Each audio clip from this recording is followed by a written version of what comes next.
He won't say why Britain is set to be the first into a recession and the last out. So I will. 12 years of Tory failure, followed by 12 weeks of Tory chaos. For a decade, they've let our economy drift aimlessly before suddenly cutting the parachute ropes and slamming it to the ground. The Leader of the Opposition, Keir Starmer. Thank you, Mr. Speaker, and congratulations to England and Wales on their start to the World Cup, and good luck for the rest of the tournament. Mr. Speaker, the World Cup doesn't belong to FIFA, and it doesn't belong to the host nation. It belongs to everyone who loves football. It's totally unacceptable that during this tournament, gay football fans are unable to acknowledge who they love, and players have been threatened with suspension if they show solidarity with those fans. Shame on FIFA. Britain faces the lowest growth of any OECD nation over the next 2 years. Why?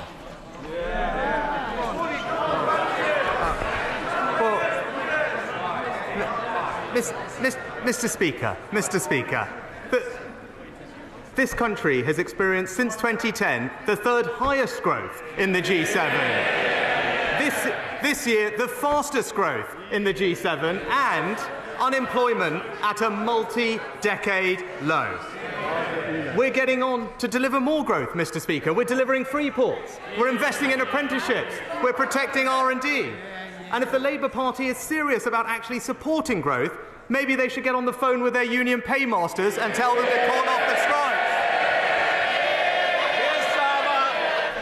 Mr. Speaker,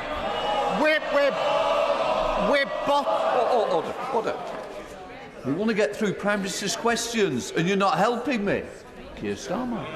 He's in total denial. We're bottom of the 38 OECD countries who are all in the same boat when it comes to COVID and Ukraine.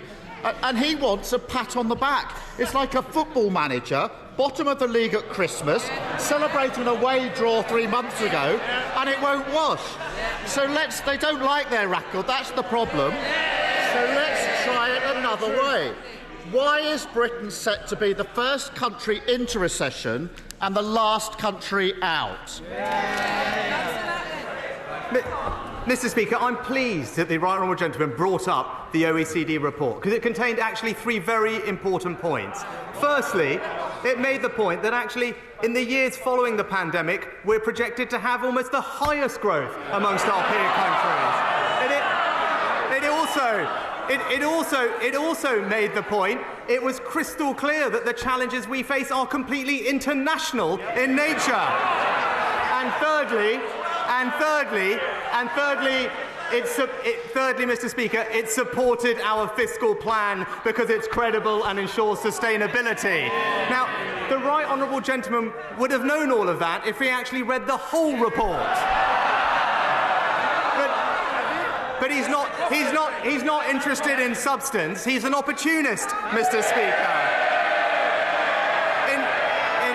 In 4 weeks, Mr. Speaker, in 4 weeks, I've strengthened the economy. We've put more money into the NHS and schools. We've delivered a deal to tackle illegal migration. In the same 4 weeks,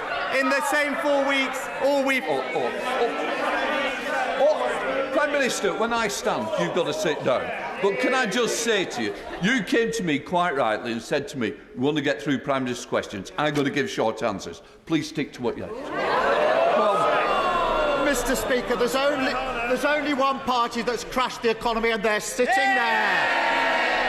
And I noticed this, Mr. Speaker. I noticed this. He won't say why Britain is set to be the first into a recession and the last out. So I will. 12 years of Tory failure, followed by 12 weeks of Tory chaos. For a decade, they've let our economy drift aimlessly before suddenly cutting the parachute ropes and slamming it to the ground.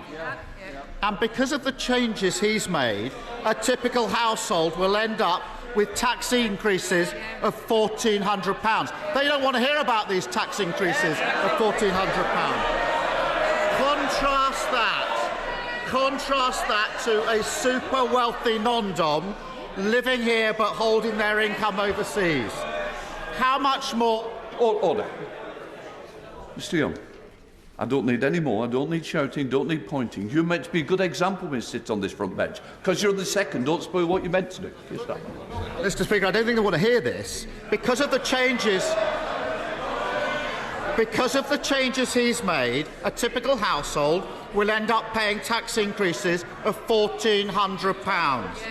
Contrast that to a super wealthy non-dom living here but holding their income overseas. How much more has he asked them to pay? Just order. As I said to the Prime Minister, I said to the Leader of the Opposition, I'm going to get through this list. I need you both to help me and think of other members. Come on.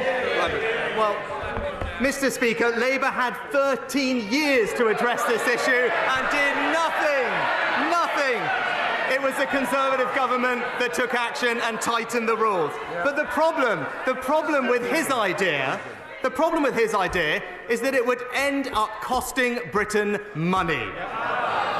Not my words, the words of the former Labour Shadow Chancellor.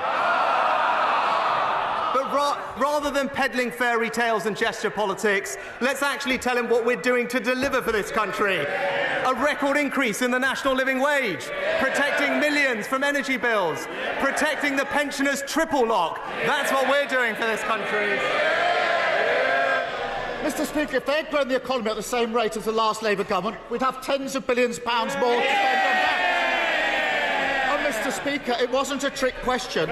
The answer is he's not asked non-doms to pay a penny more. Every year, he talks about the money. Every year, that's £3.6 billion thrown away because he won't make them pay their taxes here.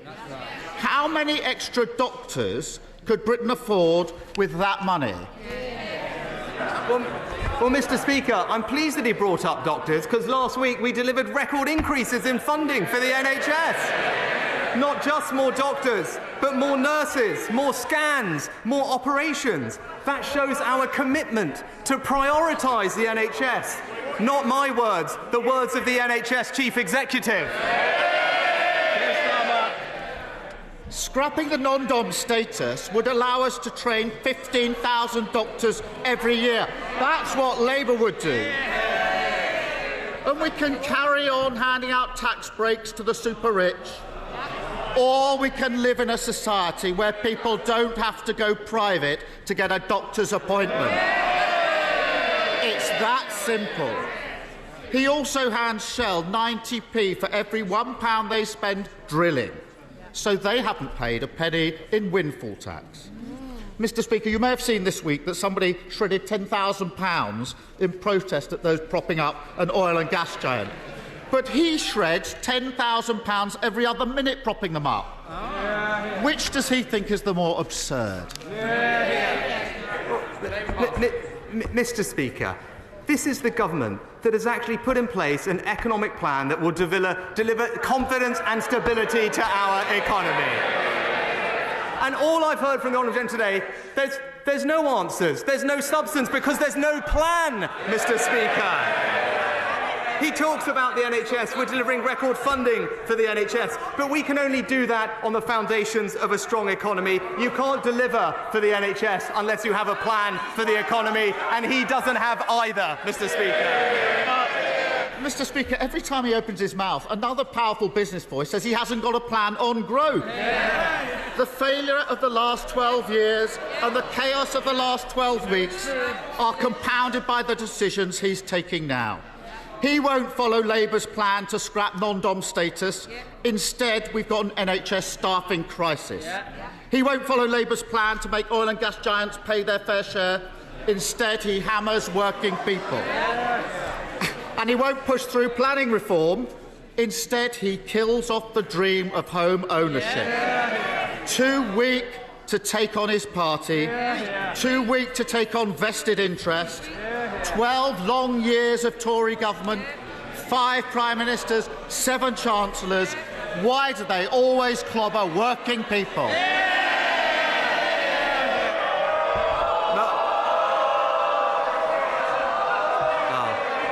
Mr. Speaker, he talks about leadership. This summer, I stood on my principles and told the country what they needed to hear, even though it was difficult.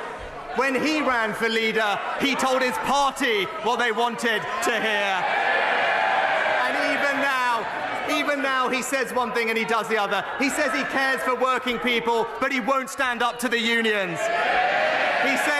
He said he'd honour Brexit, but he tried to have a second referendum. And now he tries to talk tough about immigration, but he promised to defend free movement. You can trust him. You can trust him to deliver for his party. You can trust me to deliver for the country.